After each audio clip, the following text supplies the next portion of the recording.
Spirit is saying to heed the warnings. And so if you ever find yourself at a location that has a tsunami warning, for example, since I feel like I'm on the water right now, pay close attention to that. Take it seriously. Spirit is making me feel as if there won't be anywhere we will be able to go to get away from all of the technology. Spirit is saying except for underground. So we may see a rise in even more people or institutions or buildings, creating these buildings underground for people to go into. What qualifies an entity for you to be able to receive them? Is there like some realm that's in between here in the heavens? Yeah, I actually think our loved ones that have left Earth are in the room next door. Anytime I'm working with a spirit that has passed, I open up a frame of energy in front of me. They will step in, but they're usually right in front of me and a few feet off the ground. I can talk to people that have passed and connect with animal energy that has crossed over, because all energy, and so anything that's passed from this dimension to that dimension, you can essentially symbolically turn the signal of the radio dial, connect that radio dial with that frequency and set that intention that you want to speak with that dimension. You can start bringing in loved ones, but I do think it's important to protect our energy and to set those powerful intentions. If you don't, then you can open up Pandora's box of different kinds of energies. So it doesn't have to be a person that you're connecting with. It can be a galactic being, it can be an angel, it can be a guide.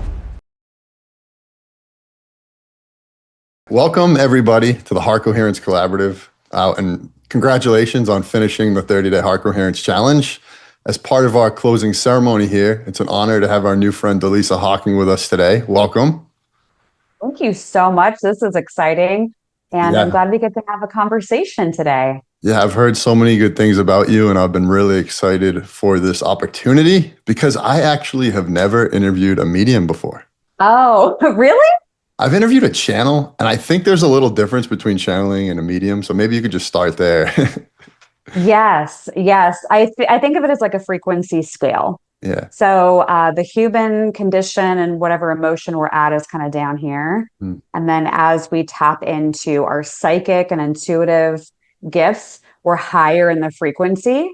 And then mediumship is even higher than that. So it's why when you meet somebody that's a medium, they're usually a psychic as well, but not all psychics are mediums because of the frequency differences.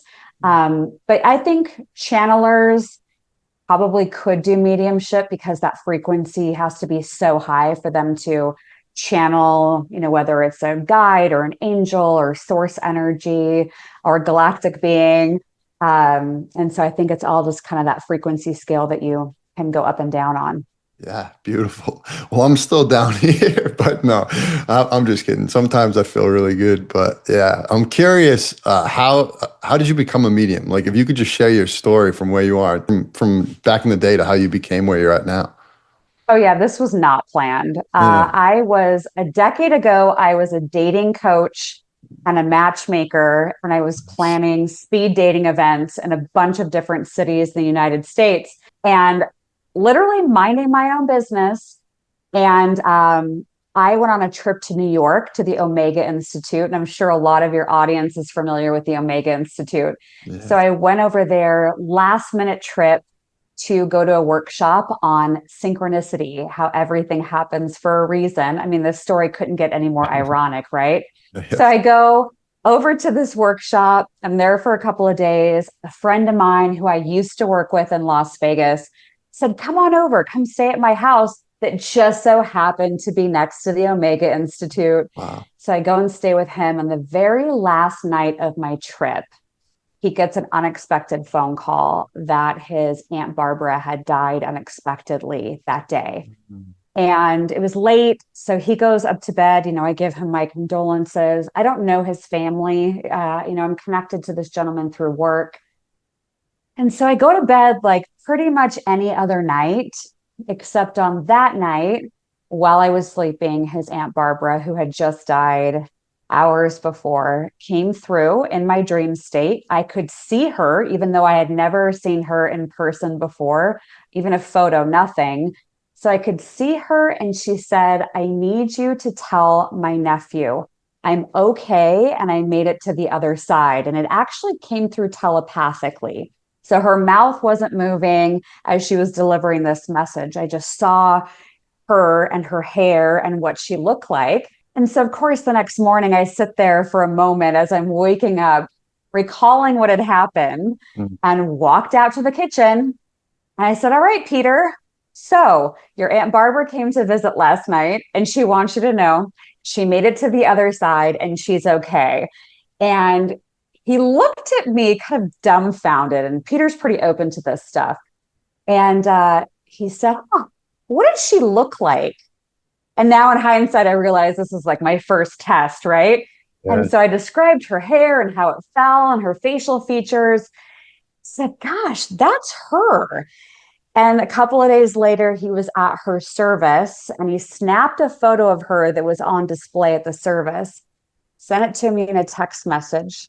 I was having lunch with a friend as I opened my phone, and tears start going into my eyes. And, here comes the tears like down my face. And my friend said, "What's wrong? What's wrong?" Because she just knows I picked up my phone. She doesn't know the whole Right. story about what happened. And I turned and I showed my phone to her and I said, "This is exactly what his Aunt Barbara looked like when I saw her in my dreams a few nights ago." And so it was this full story moment that really brought me into my gifts because I'm fifth generation. So my grandmother had these abilities, her grandmother had these, but I thought I was just going to live a rather normal life. And instead, the universe had other plans. And so the last decade has been spent, yes, developing my own skills in the early days, but then it's been this really interesting road of even having my own 90-minute psychic stage show and making all kinds of wild predictions about the world. And so here we are, 10 years later. My 10-year anniversary is next month. So here we are. Wow. Congratulations. What do you think about that time had you ready to finally become a receiver? Excellent question. I think it had to do with the right mindset. I was open to it, right? I was attending a workshop on synchronicity. I used to sit with my grandmother as a child in her living room and talk about what she was seeing. She would see full body apparitions with her physical eyes, and she could tell you what they were wearing. So she would call it her ESP, her extrasensory perception. And she'd have different ghosts that would go, in and out of her house, and she would get downloads of future events. And so it's very open to having those kinds of conversations. And so I think the magic ingredient was when I was at the Omega Institute, I was doing a lot of meditation. I was using different sounds through a company that was there that had binaural beats. Oh, And so I cool. was listening to a lot of that music and really just staying very open. And so I think the opportunity met my frequency, and that's how she was able to come in. And so then for me, it was about, well, how do I repeat this? Mm. Because if Aunt Barbara, who I don't know, can come in and deliver a message, what else is trying to get my attention or talk to me? And so I started down a little bit of a rabbit hole of doing beta testing and using the same sound technology to channel for people that were alive to see what I could see, hear, feel. And I would dump it on a piece of paper, and then I would get on the phone with the person. And I didn't know what was happening in their life at the moment. And I would tell them everything I was getting, with many of them saying, "How did you know this? I haven't told people about XYZ." So then I knew, okay, we're off to the races. And so that's the thread I started pulling once I realized it wasn't just a one-time fluke with Aunt Barbara. Mm. Now, for you to like receive, these certain entities that come through you, whether they're passed away, like what qualifies an entity for you to be able to receive them? Is there like some realm that's in between here in the heavens or like, Yeah, I actually think our loved ones that have left Earth or Earth School yeah. are in the room next door. I Mm. don't think they're in some far off galaxy or in the Right, right, right. clouds somewhere. Like anytime I'm working with a spirit that has passed, I open up a frame of energy in front of me and they will step in, but they're usually right in front of me and a few feet off the ground. Mm. And that's how they pretty much have all come in the last 10 years. And I can talk to people that have passed. I can connect with animal energy that has crossed over because all energy. And so anything that's passed from this dimension to that dimension, it's more just a frequency match, like I said a minute ago, where you can essentially symbolically turn the signal of the radio dial Mm. and connect that radio dial with that frequency and set that intention that you want to speak with that dimension. And you can start bringing in loved ones. But I do think it's important to protect our energy and to Mm. set those powerful intentions because if you don't, then you can open up Pandora's box of different kinds of energies. And I do think that the higher your own frequency is, then you're able to pull in higher frequencies in other dimensions. So it doesn't have to be a person that you're Mm. connecting with. It can be a galactic being, it can be an angel, it can be a guide, but Wow. it's really going to match your own frequency. And I would say the same thing if you were using tarot cards or a Ouija board.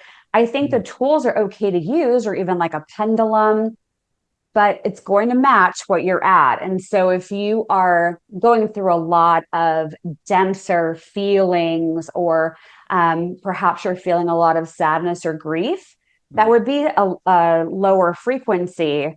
And so Mm. if you were sitting here telling me that, I'd say, okay, maybe back off the tools and back off of trying to connect until you feel like you are at that higher frequency of joy, of happiness, of feeling fulfilled or excited. Those are all higher octaves. And so then you would match beings that will be at that frequency. I hope that all makes sense. Oh, it makes so much sense. I have so many different questions coming to mind.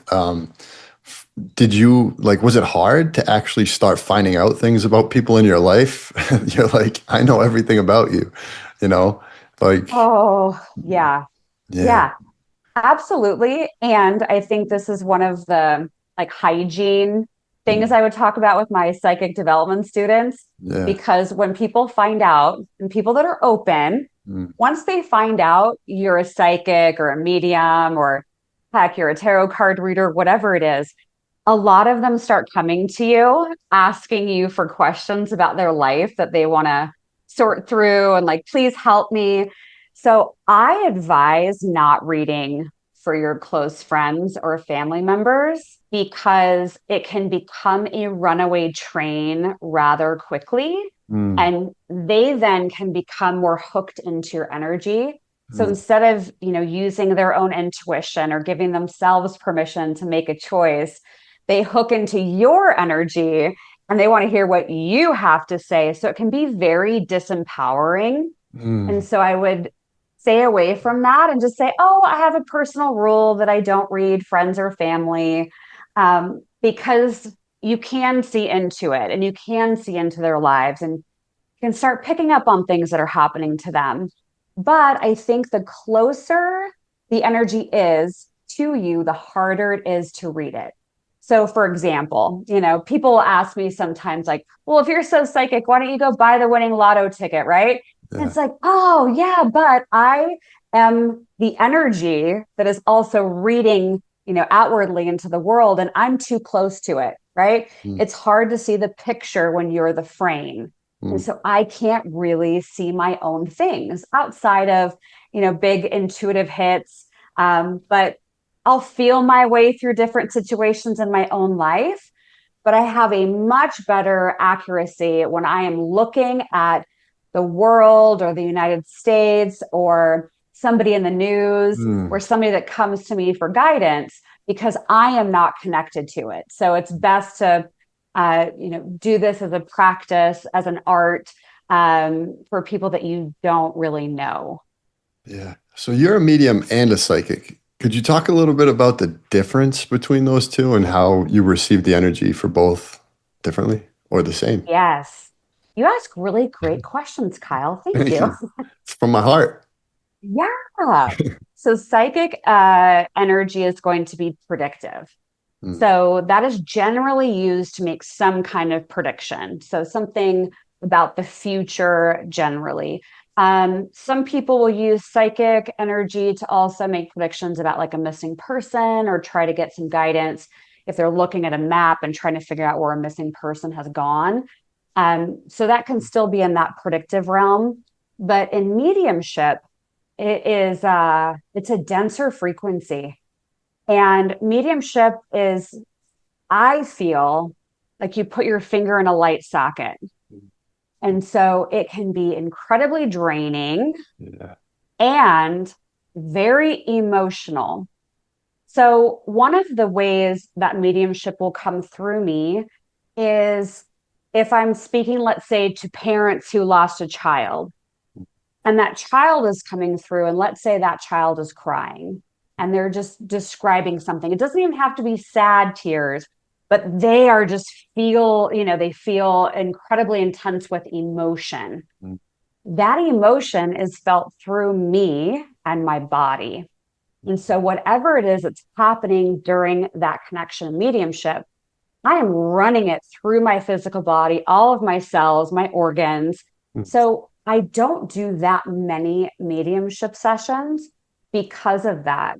But I love teaching people how to do it themselves so that they can become their own medium if that's something that they want to do. But psychic energy is much faster mm, and I think much easier to practice with and develop. Mediumship, I mm. think, almost has to be a calling where you feel like, yes, I want to do this work, this emotional work, because mediumship really is, in most instances, connecting with one person on the other side and asking them questions or getting, a description about the person you've connected with. Mm. And if there's like did this person die by accident or was it something else? You can go in and ask that energy to tell you, how did you die? Can you see anybody around you? Was this an accident or something different? So mediumship, I think, is geared more towards getting information and connecting with someone specifically or a specific energy on the other side. Yeah, beautiful. Is there any like story that stands out as the most mind-blowing medium experience you've had? Oh, wow. The one that comes to mind, this happened very, very early on when I was doing this work. I started really my career as a psychic medium in Las Vegas. I've lived there a couple times. My family was there, and thought, if I'm gonna give this a whirl as a new career, I better be where there's a hot shower and a meal. So I moved back. I moved back to Las Vegas, and I worked out of a woman's spiritual center. And I was in the back corner, this tiny little room, and this woman walks in one day. I don't know her, never met her. She sits down, and I said, "Oh, how'd you find me?" And she goes, "Oh, I saw you on Instagram." I said, okay. And then I start going into like getting the reading because I'll use different sound or frequencies to open up the energy and set the intentions before we get started. Yeah. And so I start getting ready and I'm starting to look at the energy that's coming up. And at that point, I was having more psychic, readings that people would come in for, what about my job or my money or my boyfriend, whatever the question was. But as I start getting into this woman's energy, I start seeing this like big field. And then I saw this man and he was going through this field and I could see these military boots and I could see him like disoriented and trying to focus and help people around him. And he brought forward different details for her so that she knew that it was him. And I describe all of this. I don't know how many minutes when I'm channeling, all sense of time is gone. I thought, this is the mediumship scene. This is an experience of somebody that's died, as I'm being shown all of this. And I feel like he's trying to save people. He's trying to save people. And I remember opening my eyes and coming back into the room, into my body and looking at her. And she said, yeah, he was one of the people, my friend, who got killed at the concert in Las Vegas, where there was the mass shooting of the person outside of Mandalay Bay that had shot down into the crowd. Mm. And he had a military connection, and he tried to save people. And as he did, he himself was killed. And that hit me very, very differently. I remember driving home that night, and I cried the whole way home, Mm. because I wasn't even, in the early stages of my work, I didn't know how to process that. Um, because it's not like I'm reading the news, right? I'm Yeah. in it, living it, and feeling it as I'm describing it Mm. to the person I'm sitting with. So it can be an incredible gift. Oh, and it can be really, really exhausting. And so it's walking that line between it. Was it at all traumatic for you, or how did you prevent it from becoming traumatic? Because I feel like it could drift into like really imprinting on your energy field trauma. Yeah, it can be. I think if we're not mindful of, our psychic hygiene and energy clearings, and Yeah. working with the frequencies to keep my own energy higher. There are a lot of people that work in psychic mediumship work that end up quitting Yeah. because they get so burnt out. Mm. And I've had, time within this last decade where I've really questioned, like, is this really what I want to do? Because it it really consumes a lot of your life if you let it. Yeah. And you also go up against people that think you're amazing, right? We all have gifts, but when they find out you're a psychic medium and this superpower that you have, some people, and I'm not saying it's right, but they may elevate you, right? Or Yeah. like, oh, I can go to you and ask you anything and you'll be able to tell me like you're some Mm. kind of oracle. And then you've got the other side of the equation where there is absolute darkness and hatred and all of that on the other end of the spectrum. And so it can swing wildly between the two. And any given day, any given moment, you don't know which side of the pendulum you're going to get with how someone may be feeling that day.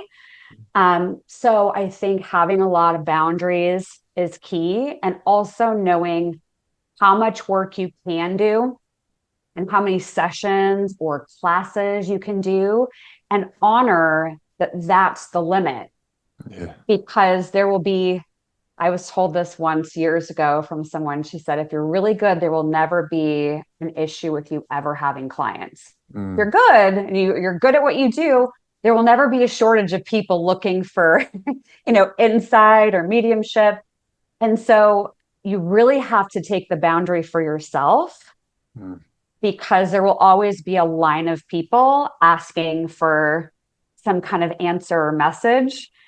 You're the only one that's going to give yourself that space. Yeah. That makes sense.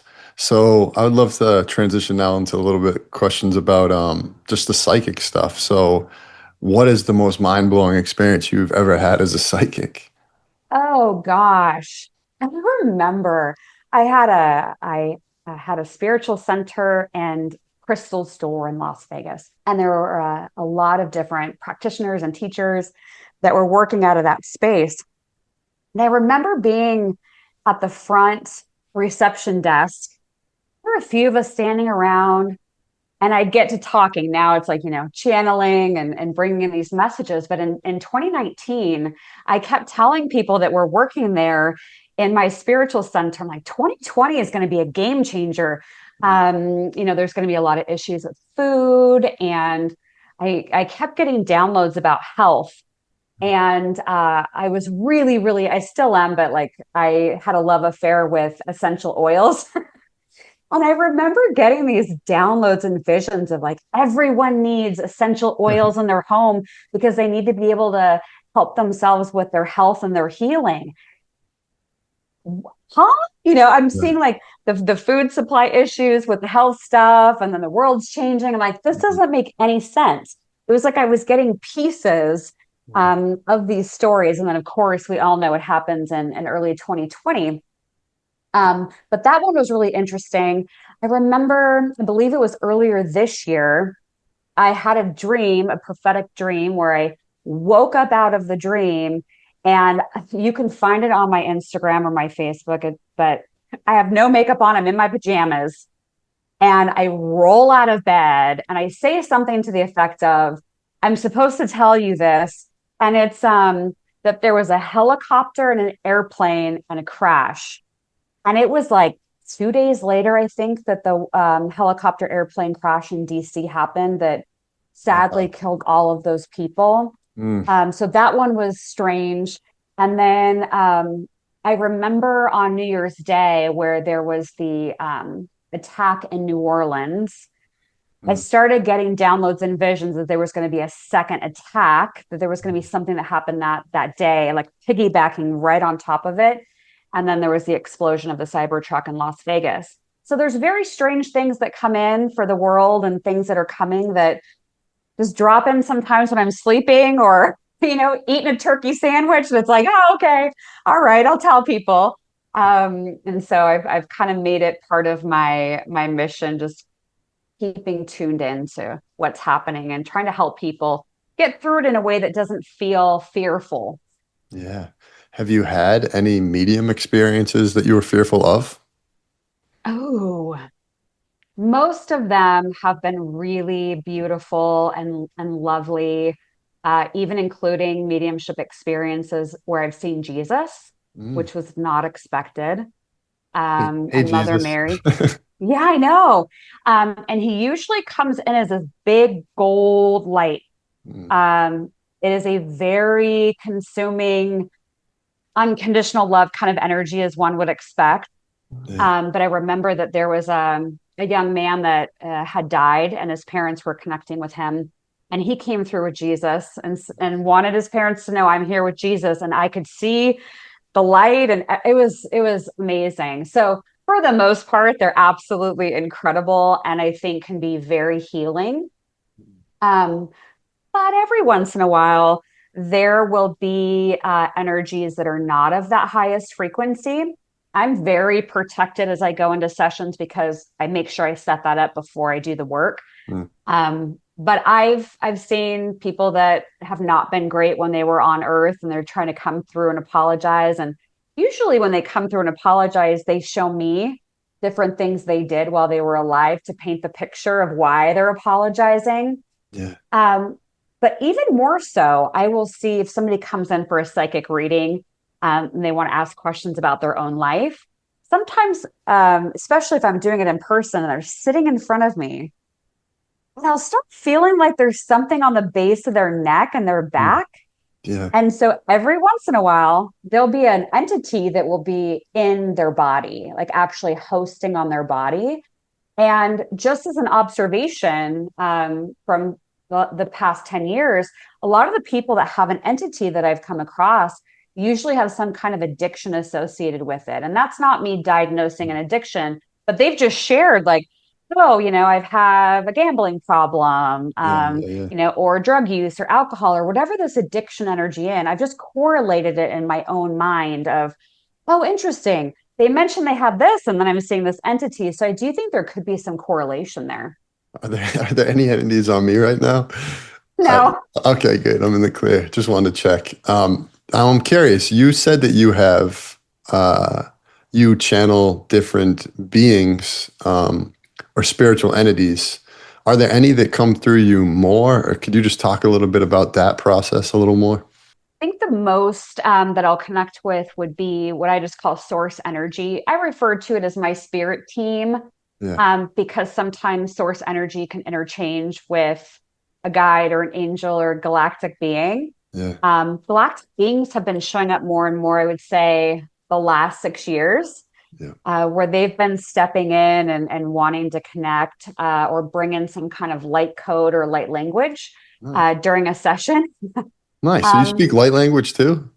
well, I don't feel like I've stepped into that fully, but I download the energy through me. And so Nice. I guess it comes out in the words that I speak. But yeah, so One-stop like, shop. so galactic energy, I try to explain this sometimes, feels very almost like screechy, like the vibration is so high. Mm, It has this amplification quality to it where angels feel softer mm, and guides feel more analytical. So I can interesting. go between those three. Um, but what I like to do is I just say, okay, angels, guides, loved ones, beings of white light associated with me and with my client, for example, please connect me to the highest frequency, dimension, and light. And Mm, so I just feel like I go into that source point of the energy, mm, kind of like I just want to go straight to the source and ask the questions and get the answers. mm, So I like doing it that way. And I have a really good two-way communication where if I don't understand something I'm being shown, because I see, I hear, and I feel. I was just So if gonna there's ask something that. coming Yeah. through and I'm like, I don't get this, I'll be like, hey, show that to me a different way. I don't understand.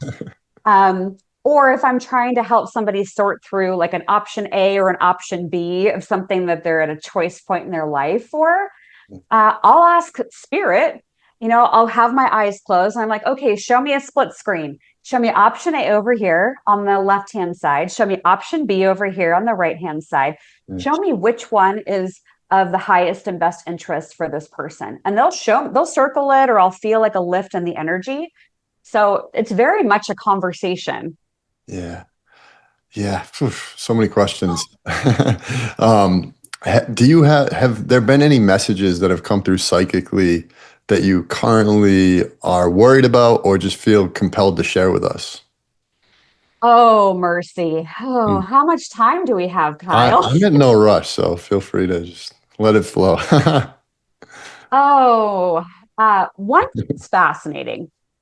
The last couple of weeks, I do a weekly channeling where I just sit down and I tune in and I just see what the heck's going to come.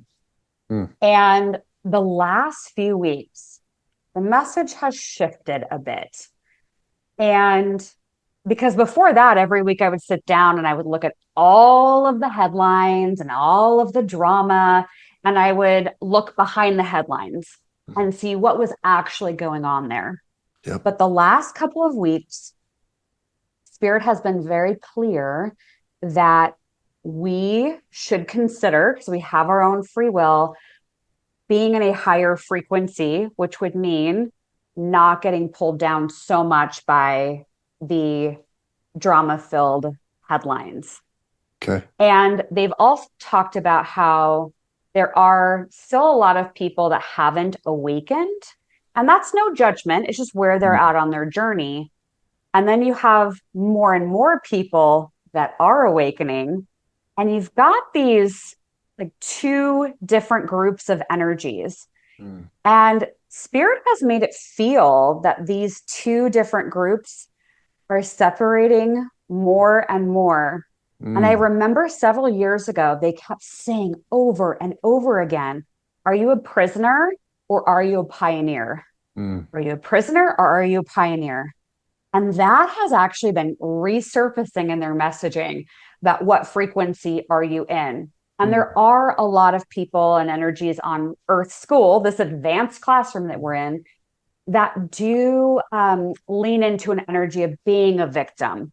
Hmm. And they are comfortable being there because it's maybe what they've known. And so their energy, their spirit wants to stay in that frequency.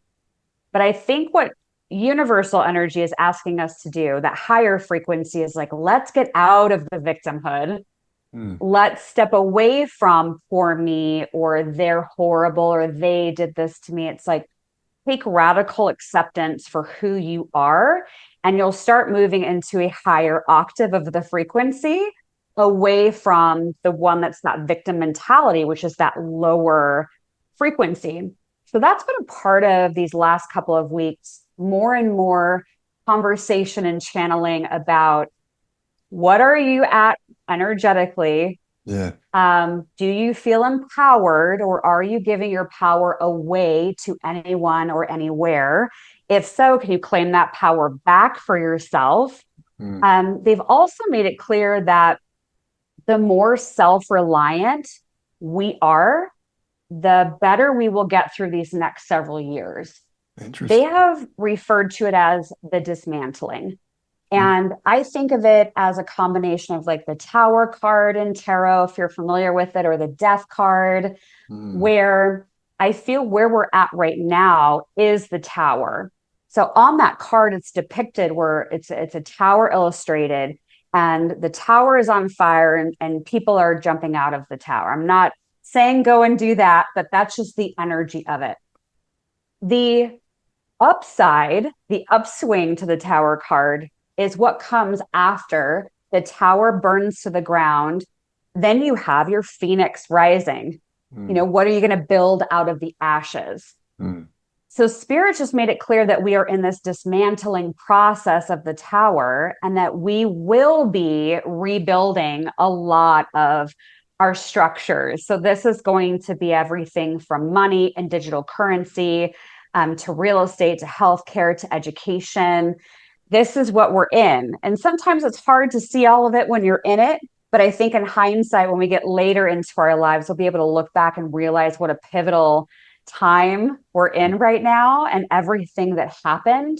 But I think it can be really easy to slip into woe is me, and everything's falling apart, and I hate my life. And you get to choose. Yeah. Those books like Choose Your Own Adventure. I loved those books as a kid, where you could read those and decide where you were going to go on the adventure. Yeah. I think that's what we're really being asked to do as individuals, is decide Yeah. what is our mindset and what are we going to do with this dismantling. Because I believe we all chose to be here, right now, for a reason. And we all have gifts that we can bring to the table. So what are we going to do with it? Yeah. Because times are wild, and it's not going to get, I would say, easier or more peaceful until you feel that inside of yourself, and keep that as your center, your heart and your peace, and leading with kindness for yourself and for others. Once you do that, your whole frequency shifts inside of you. And then you start seeing examples out in the world of all the things that are actually working. So that Yeah. split is here. That split is here. And that's what the message from everyone I look up to, that's what they're all saying. It's like it's happening. It's like it's now. So beautiful. And life is really our own adventure book, right? Yeah. Absolutely. You get to design it any which way you want.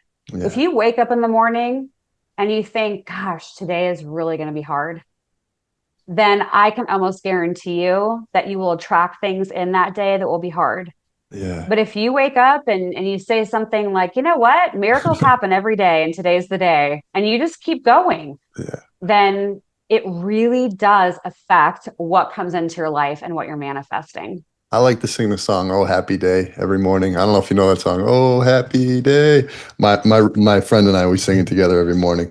But yeah, it gets me going in the right direction. So I'm gonna check to see if there's any questions from the audience that I haven't went over yet. Um, are there any collective shifts that you're noticing energetically? I know that, well, you just kind of mentioned that, but is there anything else other than like emotionally? Are there any changes going on that you see? I really bring it back to that prisoner pioneer. They've also mentioned several times you can only be in faith or in fear in any given moment. You can't be in Mhm. both. Yeah. Because I know a lot of people go into the fear mindset, or I'm afraid of Mm. what's going to happen tomorrow. Tomorrow isn't even here yet, and they're already afraid. Yeah. And so Spirit's been clear. Okay, well, when you're in that moment of being afraid, you're not aligned with the frequency of faith at the same time. Yeah. So you have to the split again, right? There's like these two different paths that you can align with energetically. I do see more and more people that are opening up in the heart, Mm. and that heart chakra and the heart energy becoming bigger and wider. I think there's a lot more kindness and compassion for other people in that higher frequency. Yeah. Of course, we can all look outside of our window and see the opposite of that.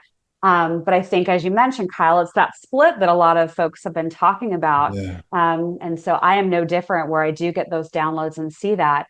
Um, and I think that it can almost feel as if the higher frequency and the lower frequency can still exist Yeah. on the same earth, but it feels like it gets to the point where the two groups, we'll call them for lack of a better word, it's like they coexist, but they don't really intertwine as much. Mm, So there's something with a separation that feels like it can come about between the two groups. So it'll be fascinating to see how that plays out. yeah. But I do feel like there will be an increase, unfortunately, with violence and war Mm, and things of that nature, oof. um, as part of the dismantling that Earth School is going through. But I do think with every low frequency event that happens, there is something of higher frequency that is an equal opposite event that happens as well. So it's not all dark and it's not all high frequency where we're at. It's this dance between the two Yeah. and just being mindful. If you're too out of body in the high frequency, or you're too much in the negativity and victim mindset in the lower frequency, just noticing when you are at one of those high ends in a very, very high octave. Because some people get really interested in being in that higher frequency Yeah. and they love being there. And then they're completely out of their body. And I notice because they'll say things like, oh, I just feel so distracted. I don't feel like I can get anything done. Gosh, I just drove from one side of town to the other and I have no idea how I got there. I'm like, yeah, Mm, you're not even in your body. So you kind of got mm, to find a happy medium somewhere in there. yeah. Beautiful. Any advice you would have for somebody that wants to start either being a medium, a channel, or a psychic? Yes, I love automatic writing. So my process was very, very simple, as I mentioned earlier, where I would ask permission Yeah. from the person that you want to channel. I would pick somebody that you know, but you don't know what's happening in their life at this moment. And to say, do I have permission to channel for you? I'd like to just see what comes through. And you can get a piece of paper or a journal, write their name at the top of the piece of paper. Yeah. I would use like a binaural beats and listen Mm, to it with some headsets in. And then get your pen out wow. and whatever it is that you are seeing, any downloads you get, you're hearing, you're feeling, if you have a sensation anywhere in your body, dump everything onto that piece of paper Yeah. and don't judge it because it's often the thing you don't write down that the person's like, makes complete sense. I was just thinking about that. So dump it all on the piece of paper without judgment. And then I would get on the phone with them and say, okay, here's everything I got. Give me feedback at the end after I get through all of my notes. And they'll let you know, what resonated with them. But I think the biggest wall between an individual and their gifts is they don't think they can do it. Mm, They think that it's not for them or they weren't gifted with that. And the other thing is they stand in their own way because they think that someone will not like them or love them or they'll be disowned or a family member will not want them around the family barbecue on Sundays anymore, whatever it is, right? So but that is back to that fear like I'm not good enough, people won't like me if I do this. And I think if you're getting that nudge inside of yourself and you're feeling called to try this and do this, I think you absolutely should, because I think it's honoring gifts and wisdom that we all already have inside of us. Some of them, are just dormant, and it's up to you if you want to work with those. But I wouldn't stop yourself out of fear of what other people are going to think of you. yeah. Yeah. We just literally a few hours ago interviewed Roland McCready, and he was talking about the science of two people coming together and how we synchronize. We really do. And he was talking about the cellular ways that we synchronize. So when you think of it from that perspective, it really makes so much sense. We can do this, you know? You're just a pioneer. So I think the science is actually going to, in the next 10 years, support what you're already doing. And I've thought about that for myself, right? I Yeah. can't necessarily see all of my life path ahead of me like I could for someone else, that was sitting with Mm. me as a client, but I've reflected on that because now here I am 10 years later. I'm like, okay, well, what's next? Like, what am I supposed to do? Yeah. And what spirit keeps showing me is that there are going to be these huge advancements in what we're going to be able to do with our own energy and communicating with each other. And they've even shown me telepathy. And I know that the telepathy tapes have been incredibly popular, but Spirit's been showing that the last few weeks where it's like, get ready because the way that we're going to be communicating with each other is going to change. And we've Mm, already seen in our lifetime huge shifts with things like social media and cell phones. Everybody's got a cell phone in their pocket. yeah. But now we're going to be entering this big wide awakening where we are going to be communicating with people that are in a different country without any kind of equipment. It's really going to be our own energy connecting in that way. So I Wow. think we're going to get to, gosh, even 10 years from now, there a lot of this stuff's going to happen very quickly. But I just think, okay, even if we teleported ourselves 10 years into the future, our lives day to day are going to be so much different than what they are right now. Yeah. And it can feel disorienting. It can feel like we're spinning sometimes because the rate at which these things are going to unfold.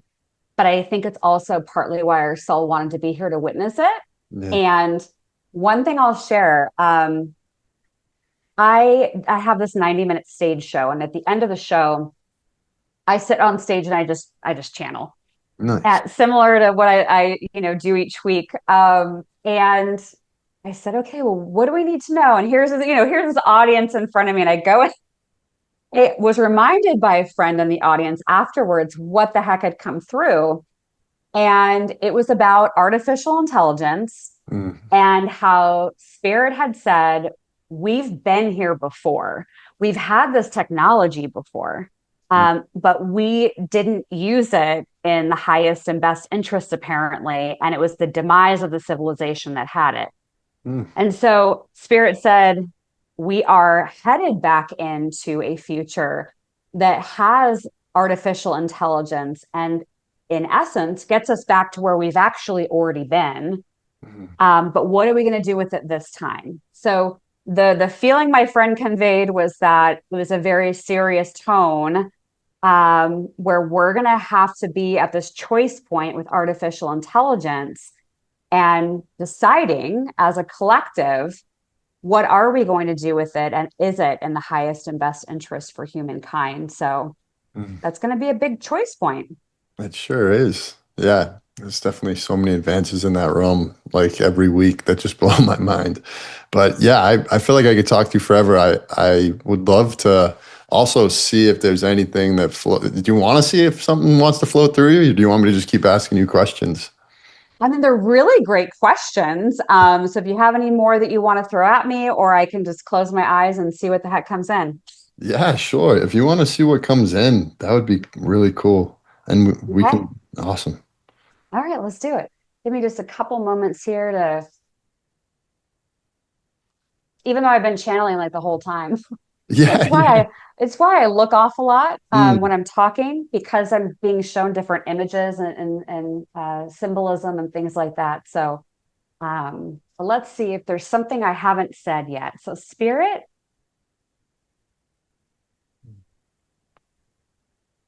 can you please bring forward a message that hasn't been said yet to this audience? What would you like them to remember or know about what's coming? The first thing that I am being shown is standing outside at what looks to be a simple plot of land with small homes around it. There is a gentleman standing inside of a garden. There are several other people standing around him. They are responsible for growing food for their community. And what I'm feeling from Spirit is this rise of energy through me about going back to simpler times. There will be people that will not want to be engaged with artificial intelligence. They will opt to live as off grid as they possibly can, although there will be strings attached. It doesn't feel like everyone will be able to unplug from the digital systems that are coming in. They will not be able to go completely into the woods and not talk to other people or systems. They will still need to be integrated in a way. And even as I stand here on this plot of land with these gardens and small homes around, I still feel like there are technological elements that are here. So there is still energy pulsating through the scene. It's not as if this group of people living here together completely unplugged. Spirit is making me feel as if there won't be anywhere we will be able to go to get away from all of the technology. Spirit is saying, except for underground. So we may see a rise in even more people or institutions or buildings, uh, businesses, creating these buildings underground for people to go into, to leave. It's almost as if some people, the example they're being shown is some people go out on the water.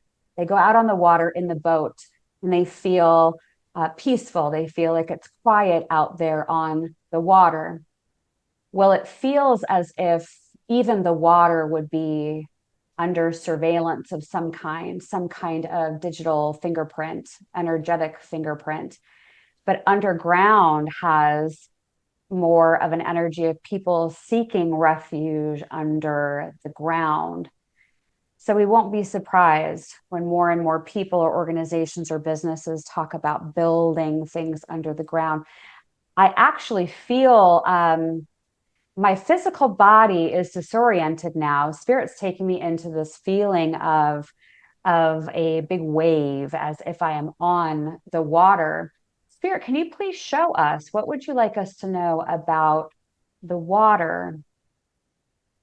It feels like in the coming, we can say the next few years in front of us, Spirit is encouraging us to get better about our water sources. The water we're drinking, is it clean? So we could see more testing or regulations around drinking water.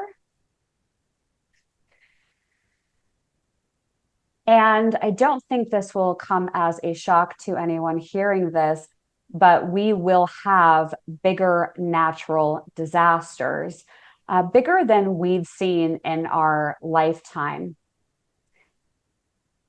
Thank you. Spirit is saying to heed the warnings. And so if you ever find yourself at a location that has a tsunami warning, for example, since I feel like I'm on the water right now, pay close attention to that. Take it seriously. You're not invisible, Spirit is saying. Okay, absolutely. There is this other piece that they want to bring in that is off on another topic. And this may be because someone watching this is asking this question or has thought about this as we've been talking today.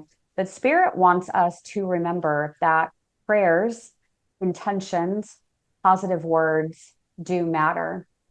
And that when we feel the need to talk or to pray, whatever your preference is, for someone who has passed away, the person on the other side receives your prayers, your words on the other side. And so if there has been questions or you're wondering if prayers do work, the answer is yes, they receive them as almost like lines, flashes of light that are received in the other dimension. Spirit is showing it to me as if we are holding mail, as if we've set our intention in the envelope in the mail. And as we think it, as we speak it into existence, that prayer, those positive words or affirmations, that is then going through space and time, essentially. And it is received, that envelope, just like the mail service. They're receiving mail from you on the other side. And so whether it is a prayer in a hard time, or you are wanting to connect with someone that has passed away, please remember and know that they can hear you, they can see you, and keep talking to them. Keep talking to them because they can hear you. All right.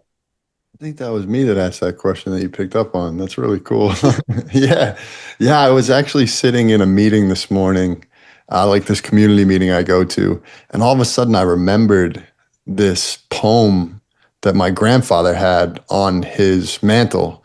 And I all of a sudden got this download that my grandfather walked like a very similar path that I have. And I just got goosebumps like he was here with me.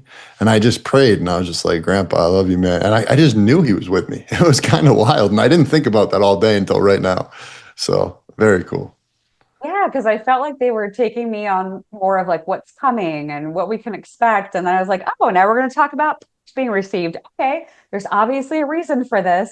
Yeah. So spirit doesn't make mistakes. There aren't any accidents. Like, so I know that that was obviously intended for you as your confirmation that he was with you.